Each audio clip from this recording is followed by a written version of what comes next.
नमस्कार मित्रों, मैं हूं अमित। लीगल कॉन्सेप्ट में आप सभी का स्वागत है और आज हम लोग बात करने वाले हैं उत्तर प्रदेश राजस्व संहिता सन 2006 के कुछ बेसिक नॉर्म्स की, जो कि अध्याय 2 में दे रखे हैं।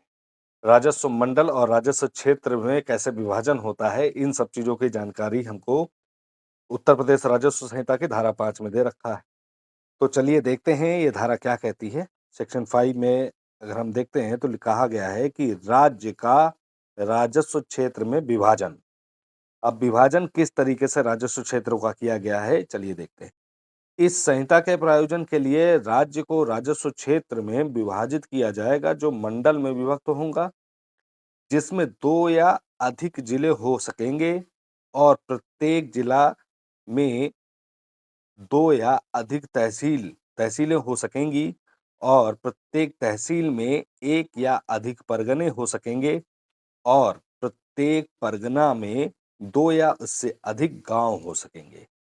यानी अगर हम इसको सही तरीके से एक मॉडिफाइड तरीके से देखें तो एक स्टेट है। स्टेट जो कि मंडल में विभक्त हुआ, ठीक है? कई सारे मंडल हैं उसके। एक मंडल में कम से कम 2 जिले हैं। 2 जिलों के बाद इन जिलों में तहसीलें हैं, 2 या 2 से अधिक तहसीलें हैं और तहसील 1 या अधिक परगनों से मिलकर बनी है और परगने 2 या 2 से अधिक गाँव से मिलकर बने हैं।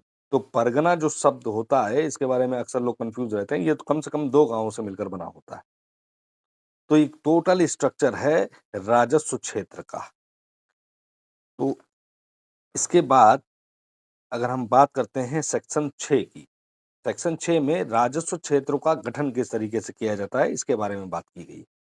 सब सेक्शन 1 कहता है कि राज्य सरकार अधिसूचना द्वारा निम्नलिखित को विनिर्दिष्ट कर सकती है।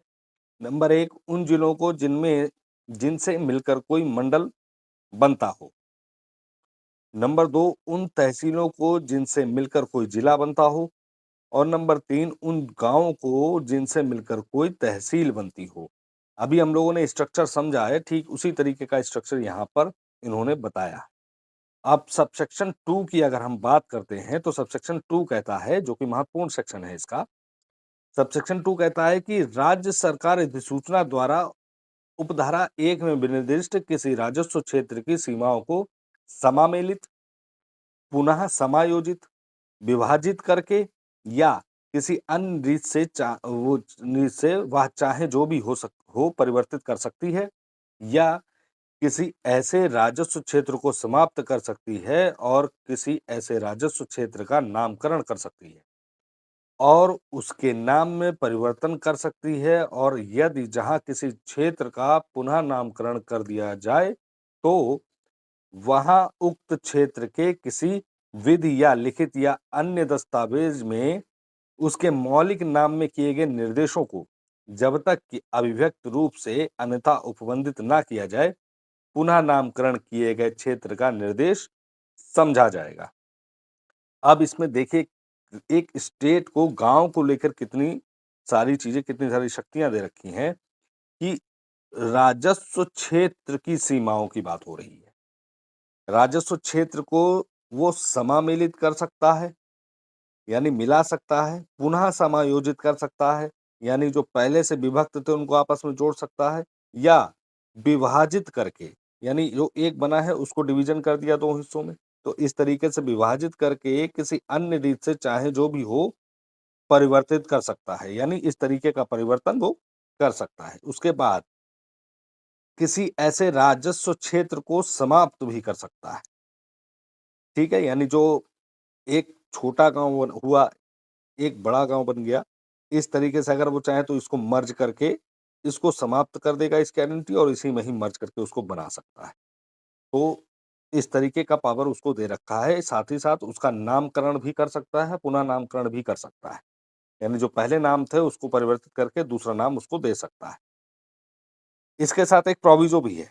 प्रोविज़ो कहता है कि किसी राजस्व क्षेत्र की सीमाओं को परिवर्तित करने के किसी प्रस्ताव पर इस उपधारा के अधीन कोई आदेश पारित करने से पूर्व राज्य सरकार आपत्तियां आमंत्रित करने के लिए ऐसे प्रस्तावों को विहित रूप से प्रकाशित करेगी और ऐसे प्रस्तावों के संबंध में की गई आपत्तियों पर विचार करेगी।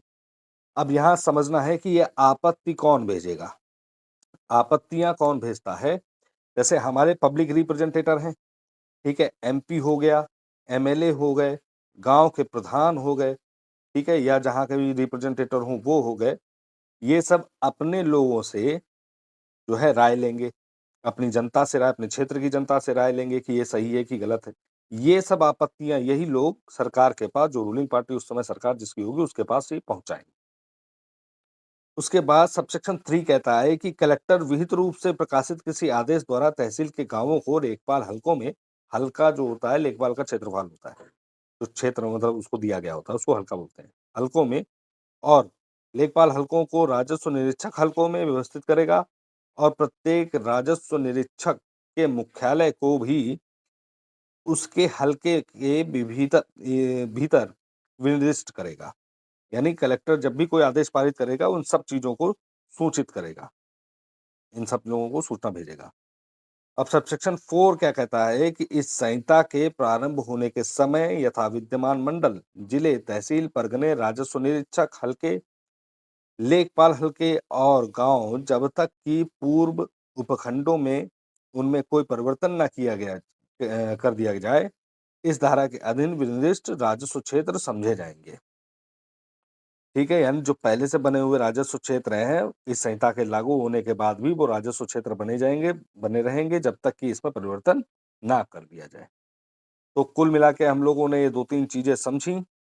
इसमें राजस्व क्षेत्र का विभाजन हमने समझा, ये यानी एक स्टेट, स्टेट जो कि मंडल में बदला, मंडल जो कि जिलों यानी कम से कम 2 जिले मिनिमम 2 तहसील से, और तहसील परगनों से मिनिमम 2 परगने हों, 1 परगना हो या 1 से अधिक हो।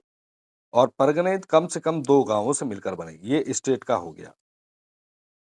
अब स्टेट को किसी गाँव के या किसी राजस्व क्षेत्र के, हम अगर बात करें तो राजस्व क्षेत्र के नामकरण उसका कर सकता है, उसकी सीमाओं में परिवर्तन कर सकता है, उसे समामिलित कर सकता है, पुनर्समायोजित कर सकता है, विभाजित कर सकता है। ठीक है? तो ये इसका दूसरा काम हो सकता है। तीसरी बात, वो इस चीज़ के लिए आपत्ति भी मंगाएगा। ठीक है? तो टोटल मिला के ये आपका रिवीजन भी हो गया।